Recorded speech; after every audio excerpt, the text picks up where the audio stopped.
से बात जरूर करता हूँ और ये भी वो टाइम है जब मैं बात जरूर करूंगा। ठीक है।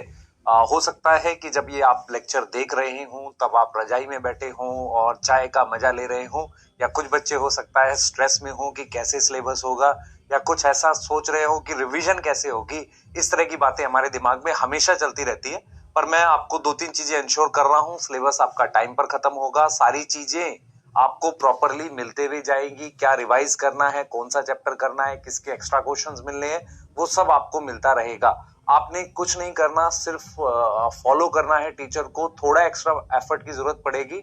मैं उन बच्चों को जरा क्लियरली बता दूं, हमारे पास दो कैटेगरी के बच्चे होते हैं। एक जिन्होंने पहले कुछ पढ़ रखा है तो उन्हें लेक्चर देखने में भी कम समय लगता है और उनका दिन में कुछ टाइम बचता है, पर वो मक्कारी करके सेल्फ स्टडी ना करके अपना पूरा दिन खराब कर लेते हैं। अगर वो पूरा दिन पढ़ें तो उनको अच्छे रिजल्ट्स मिले। दूसरे वो बच्चे जो उनके बेसिक स्टार्टिंग में से ही वीक थे, 11th पूरी खराब हो गई थी, उनको पूरा दिन लगता है लेक्चर देखने में, नोट्स बनाने में, डीपीपी सॉल्व करने में, और उनके अंदर एक जद्दोजहद चलती रहती है कि यार रिवीजन कैसे करें। तो मैं एक चीज क्लियर करता हूं बेटा, जब तक आप लेक्चर नहीं देख पाओगे सही से, नोट्स नहीं बनाओगे, डीपीपी नहीं सॉल्व करोगे, तो जल्दी सिलेबस करके वैसे भी कोई फायदा नहीं होगा, या रिवाइज कब करके भी कोई बेनिफिट नहीं है जब आपने पहले वाला ही ठीक नहीं पढ़ा।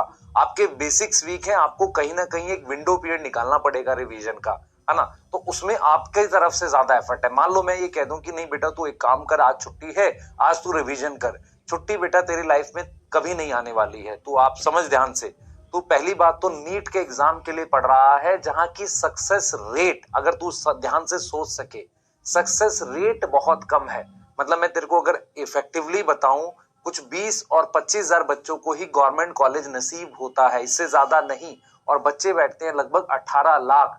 तो 18 लाख बच्चों में से तुझे 20, 25, 30 हजार बच्चों में ही आना है गवर्नमेंट कॉलेज के लिए। उससे ज्यादा में तुझे कॉलेज मिलने के चांसेस कम है, एक्सेप्ट कुछ स्टेट में होता होगा। ठीक है।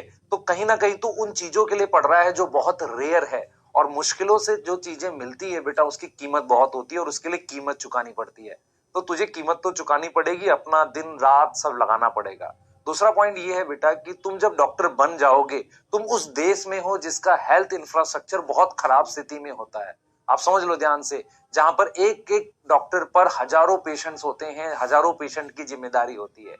तो पहली बात तो तुम जिस एग्जाम के लिए पढ़ रहे हो वो बहुत मुश्किल है, और जिस प्रोफेशन में जाने वाले हो वहां भी आसान नहीं होने वाला है। तो लाइफ डिफिकल्ट रहने वाली है। अब इस डिफिकल्ट में दो तरह के लोग होते हैं। एक वो होते हैं जिन्होंने कोशिश नहीं की और हार गए। दूसरे वो हैं जिन्होंने कोशिश की और फिर हारे और एक एक्सपीरियंस लिया और आगे बढ़े लाइफ में। तो आपको ये करना पड़ेगा बेटा, आपको कोशिश तो करनी है ना। हार ना, अगर मान लो कोशिश ही नहीं गई तो फिर तो हारोगे ही। अगर कोशिश करोगे तो शायद जीतने के चांस तो बनेंगे। इसलिए जो ये टाइम आ रहा है 2-3 महीने का, इसमें इतनी जान लगा दो ताकि आपको कभी ऐसा ना हो कि देखो बेटा, मतलब हारना खराब नहीं है, हार मान लेना खराब है। अगर आप अपने आप से फील कर जाओ कि यार मेरे बस की ही नहीं था ये एग्जाम इतना मुश्किल था, मेरे से हो ही नहीं पाता, तो लाइफ के लिए आपका कॉन्फिडेंस जीरो हो जाएगा। अगर आपने ये फील कर लिया कि नहीं मैं कर सकता था, मुझे करना ही है इसे, और मैं बहुत क्लोज पहुंच के रह गया पर मैं कैपेबल हूं, तो लाइफ के लिए भी तो आपका कॉन्फिडेंस अप रहेगा हमेशा।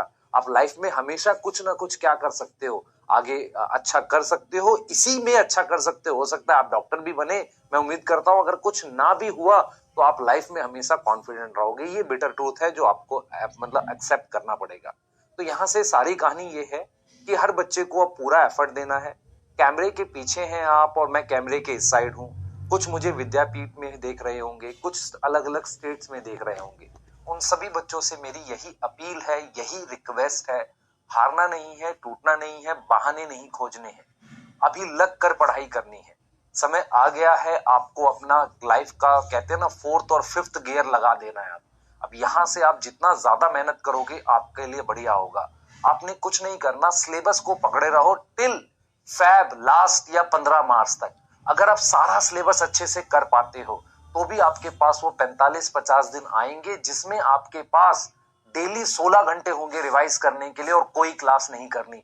तो जब वो दिन आएगा, क्या उस दिन से पहले आप टूट चुके होगे? नहीं, आपने जुड़े रहना है, खुद को मतलब संभाल के रखना है। मैंने इतना लंबी बात जो मैंने बोली है ये इसलिए नहीं बोली कि मतलब मैं सिर्फ आपको एक वो दे रहा हूं, मतलब दिलासा दे रहा हूं, या मैं आपको एक सांत्वना दे रहा हूं कि नहीं यार हो जाएगा। नहीं बेटा, मैंने फील किया है कि हम जब टूटते हैं ना, सक्सेस जस्ट उसके बाद आने वाली होती। ठीक है, क्लियर है? चलें स्टार्ट करें। ठीक है, आज का